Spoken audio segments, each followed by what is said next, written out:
Bom dia, bonitos, boa tarde, sei lá, eu quero que vocês estão vendo isso. Bom, como vocês sabem, a gente está num momento difícil e a gente não vai parar nosso conteúdo, tá? Então vocês vão continuar ouvindo minha vozinha maravilhosa durante esse tempo em que a gente fica parado e eu vou continuar passando para vocês exercício e conteúdo em slide, beleza? Bom, a gente já começou a falar um pouquinho do capítulo 10. Vamos dar uma recordada nessa primeira aula para a gente ver como que vai funcionar essa parte das aulas virtuais, ok? Então vamos começar agora falando da primeira propriedade dos líquidos. Primeira propriedade, capacidade de evaporação ou ebulição de um líquido. Qual que é a diferença de evaporação para ebulição? Evaporação é quando a água absorve energia, absorve calor e passa para o estado gasoso sem precisar chegar em 100 graus Celsius, por exemplo. É uma passagem lenta e natural do estado líquido para o estado de vapor. Onde mais que acontece a evaporação, além do ciclo da água, além da chuva?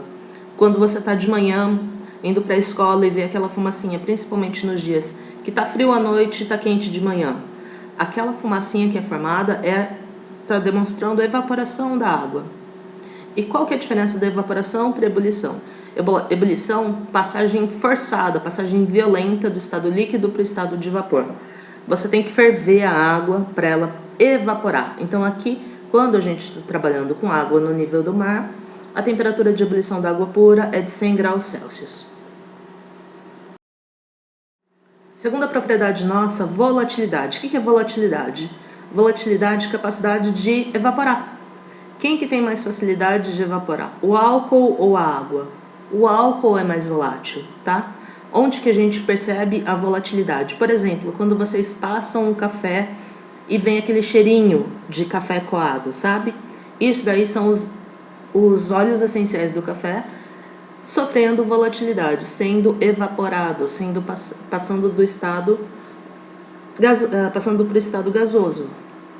Tirinha besta. Qual é o contrário de volátil? Vem cá, sobrinho. Se vocês me escreverem isso na prova, eu dou um 0. Mas é só para descontrair. Bonitinhos. Beleza? Próxima propriedade nossa, pressão de vapor. O que vai ser a pressão de vapor? A pressão de vapor vai ser o equilíbrio entre a fase líquida e a fase de vapor. Então a gente vai ter o quê? O número de molécula que vaporiza, o número de molécula que evapora, vai ser igual ao número de molécula que condensa. O número de molécula que sobe é igual ao número de molécula que desce. Tá vendo que nessa imagem aqui tá subindo mais do que tá descendo? Então ele não chegou no equilíbrio ainda. Agora olha nesse daqui, o mesmo tanto que sobe é o mesmo tanto que desce, pelo tamanho da setinha, tá?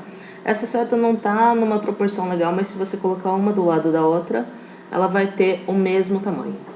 Pressão de vapor, pressão máxima exercida pelos vapores de um líquido e em equilíbrio dinâmico com a fase líquida. Então, quando o vapor e o líquido entram em equilíbrio dinâmico, a gente está trabalhando com pressão de vapor. Quanto maior a temperatura, mais agitação, maior vai ser a pressão de vapor. Então aqui, quanto maior a temperatura, subiu a pressão também, ok? Aí vamos lembrar um pouquinho de força intermolecular. O que são as forças intermoleculares? Força intermolecular, o que mantém uma molécula ligada com a outra, que seriam os dipolo induzido, dipolo permanente ou dipolo-dipolo e a ligação de hidrogênio. Dipolo induzido acontece em molécula do tipo apolar, dipolo permanente em molécula polar e ligação de hidrogênio no H-FON. Quanto maior a força intermolecular, menor a pressão de vapor, ou seja, mais difícil de evaporar. Por isso que a água é muito mais difícil de evaporar do que o gás carbônico, por exemplo. Figura da apostila de vocês. Para uma mesma temperatura, o líquido mais volátil apresenta maior pressão de vapor e o líquido menos volátil apresenta menor pressão de vapor. Mais volátil, sempre perto do eixo Y. Quanto mais volátil, mais perto do eixo Y ele vai estar. Menos volátil, mais longe do eixo Y. Fixa a pressão. Quem que tem a maior temperatura? A água tem a maior temperatura, não é? Então ela é menos volátil. É a que sofre mais dificuldade para evaporar. Cuidado com a ideia de altitude, tá? E pressão atmosférica. Pressão atmosférica e pressão de vapor não são a mesma coisa. Quanto maior a altitude, menor a pressão atmosférica. Lembra do meu desenho do boneco de neve? Esse desenho tá mais bonito que meu bonequinho de neve, né? Mas assim, quanto mais alto, menor pressão atmosférica, menor temperatura de ebulição. Por isso que a gente cozinha alguns alimentos na panela de pressão, tipo feijão. O que a panela de pressão vai fazer? Ela vai aumentar a pressão atmosférica. Ela vai aumentar a pressão aqui dentro da panela. Aumentando a pressão, a temperatura aumenta. Por isso que o alimento cozinha mais rápido. E para a gente terminar a aula de hoje, diagrama de fases. O que é o diagrama de fases? A gente estava acostumado a trabalhar só com essa curva de aquecimento, onde a gente mostrava a passagem de sólido para líquido para gás, com os respectivos nomes. Qual que é o problema dessa curva de aquecimento? Aqui a gente não leva em consideração a pressão do ambiente.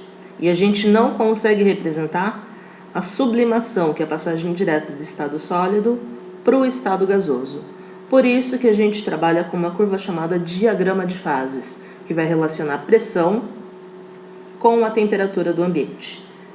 3 estados físicos: sólido, líquido e gasoso. Passagem de sólido para líquido, fusão. Líquido para gás, evaporação, ebulição ou vaporização. Volta. Gás para líquido, condensação. Líquido para sólido, solidificação. Tá aqui do ladinho. E a passagem de sólido para gás direto, sublimação ou ressublimação. Qualquer ponto em cima dessa curva aqui, então, vai corresponder à passagem do estado sólido para o estado líquido. As duas fases coexistem, elas existem ao mesmo tempo. Assim como aqui a gente tem líquido e gás, e aqui a gente tem sólido e gás existindo ao mesmo tempo. Nesse ponto específico aqui, a gente tem o ponto triplo. O que é o ponto triplo? O ponto triplo é quando a gente tem as 3 fases ao mesmo tempo. Ok? Gente, beijo. A gente tem aula de novo na quinta-feira. Saudade. Na sexta-feira, né? Errei a dia. Como sempre. Beijo, beijo, gente.